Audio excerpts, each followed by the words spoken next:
तो बनोफी पाई बनाने के लिए हमें सबसे पहले टॉफ़ी बनानी है। टॉफ़ी बनाने के लिए हमने कंडेंस मिल्क ले लिया है।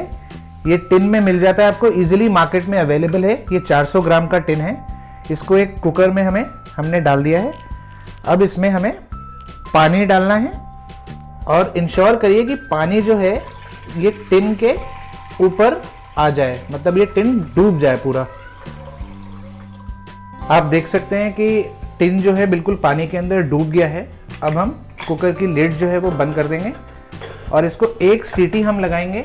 एक सीटी लगाने के बाद 20 मिनट तक इसको लो फ्लेम पे हमें पकाना है। उसके बाद फ्लेम बंद कर देनी है और इसे दम पे रहने देना है। कुकर हमने बंद कर दिया है। अब टाइमर लगा ले अपनी अपनी घड़ियों में और गिनती के 20 मिनट आपको इसको पकाना है एक सीटी आने के बाद।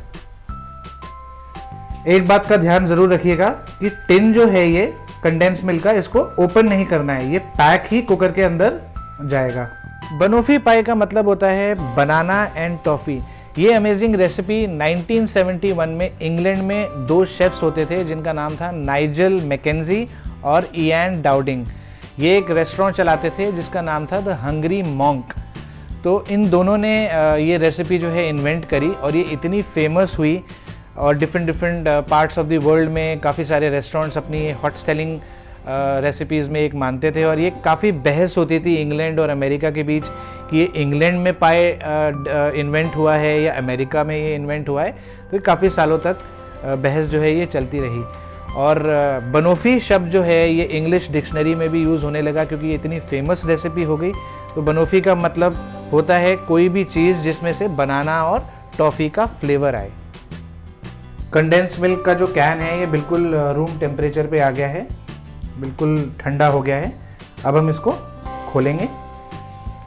एक बात का ध्यान रखिएगा, इसको फ्रिज में आपको नहीं रखना है, ये थोड़ा सा टाइट है, कुछ औजारों की ज़रूरत पड़ेगी हमें इसे खोलने में। फाइनली ये ओपन हो गया है। आप देख सकते हैं टॉफ़ी बन गई है, कितनी बढ़िया ब्यूटीफुल टॉफ़ी हमारी बन गई है कंडेंस मिल्क से। कंडेंस मिल्क जो है क्रीम, लाइट क्रीम कलर का होता है, बट आप देख सकते हैं ये बिल्कुल ब्राउन हो गया है टॉफ़ी की तरह। इसको अब एक कंटेनर में हम निकाल लेंगे। तो ये अपनी टॉफ़ी हमने एक कंटेनर में निकाल ली है। आप देख सकते हैं कितनी बढ़िया तरीके से कैरेमलाइज्ड हो गई है। अब इसको माइक्रोवेव में अप्रॉक्सीमेटली 20 to 30 सेकेंड्स तक हम इसको हीट करेंगे ताकि ये थोड़ा सा कंसिस्टेंसी में मेल्ट हो जाए। टॉफ़ी को हमने माइक्रोवेव में थोड़ा सा सॉफ्ट कर लिया है। अब हम इसमें फ्रेश क्रीम डालेंगे। ये बाहर से पैकेट वाली क्रीम है। अब इसको मिक्स करना है आपको अच्छे से। इसको हैंड विस्क से आपको कॉन्स्टेंटली बीट करना है। हमें बहुत स्मूथ कंसिस्टेंसी चाहिए। टॉफ़ी के साथ हमने फ्रेश क्रीम को अच्छी तरह ब्लेंड कर लिया है। अब इसको हम एक साइड पे रख देंगे और अब आगे बढ़ते हैं।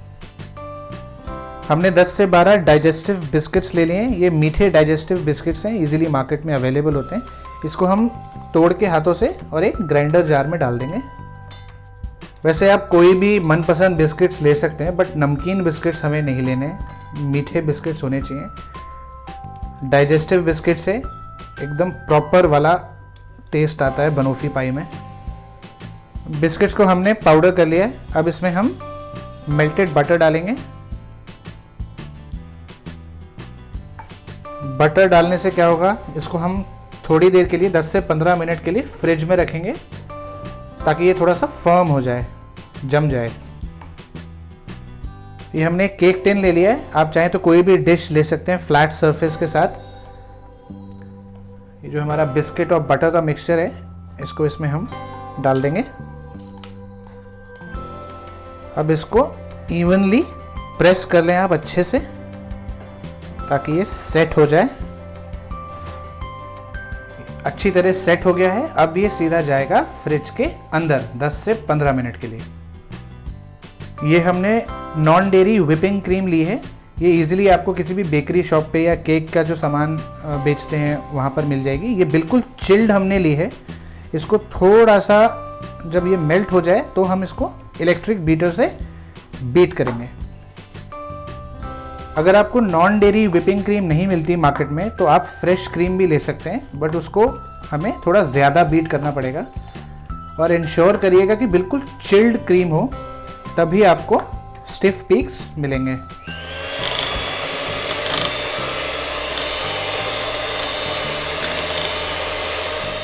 क्रीम हमने बीट कर ली है, स्टिफ पीक्स में आ गई है। देखिए ये निशानी होती है इसकी, स्टिफ पीक्स में मतलब पीक्स जो है वो गिरते नहीं हैं। अब हम आगे बढ़ते हैं। हमने बनानास लिए हैं, अब with the help of a fork इसको हम मैश करेंगे, रफली मैश करना है बनानास को। बनानास मैश कर लिए हमने अच्छे से। अब हम इसको अपनी व्हिप्ड क्रीम जो हमने अभी स्टिफ पीक स्टेज तक बनाई है उसमें ऐड कर देंगे। अब इन बनानास को क्रीम में ऐड कर देंगे हम। अब इसमें 2 चम्मच जो हमने टॉफ़ी और फ्रेश क्रीम ब्लेंड करी थी वो ऐड कर देंगे। अब इसको अच्छे से मिक्स कर देंगे। ये अच्छे से मिक्स कर लिया है हमने अपनी व्हिप क्रीम में। अब हम जो फ्रिज में हमने अपने बिस्किट का पाउडर रखा था उसको निकाल लेंगे। ये अच्छे से हमारा ठंडा हो गया है जो केक टिन है। इसके ऊपर अब हम अपनी टॉफ़ी स्प्रेड कर देंगे। टॉफ़ी को हमने अच्छी तरह इवनली स्प्रेड कर लिया है। अब हम बनानास के पीसेस गोल गोल हमने काट लिए हैं, इससे इसको इसमें सेट कर देंगे। बनाना के पीसेस, बनाना के पीसेस से हमने इसको कवर कर लिया है। अब हम अपनी व्हिप क्रीम का जो मिक्सचर है वो हम इस पे स्प्रेड कर देंगे। क्रीम को अच्छे से हमने सेट कर लिया है। अब थोड़ा डाइजेस्टिव बिस्किट्स का जो पाउडर है ये स्प्रिंकल कर देंगे, हमने थोड़ा बचा के रखा था। इस तरीके से हमने स्प्रिंकल कर दिया है डाइजेस्टिव बिस्किट्स का पाउडर और बचे हुए बनाना से गार्निश कर दिया है। अब ये सीधा जाएगा फ्रिज के अंदर 3 घंटे के लिए। हाँ, रिमेंबर वन थिंग, फ्रीजर में मत रखिएगा, फ्रिज में रखना है इसको। बनोफी पाई रेडी है ना, एकदम बाजार जैसा, बिल्कुल रेस्टोरेंट वाली प्लेटिंग मैंने कर दी है। कोशिश करी थी चॉकलेट से मैं इसको सजाऊं, बट वो थोड़ा सा जिगजैग हो गया है, कोई बात नहीं। But it's very tasty and very easy to make. आप लोग ज़रूर घर में ट्राई करें और कमेंट सेक्शन में ज़रूर बताएं कि ये रेसिपी आपको कैसी लगी।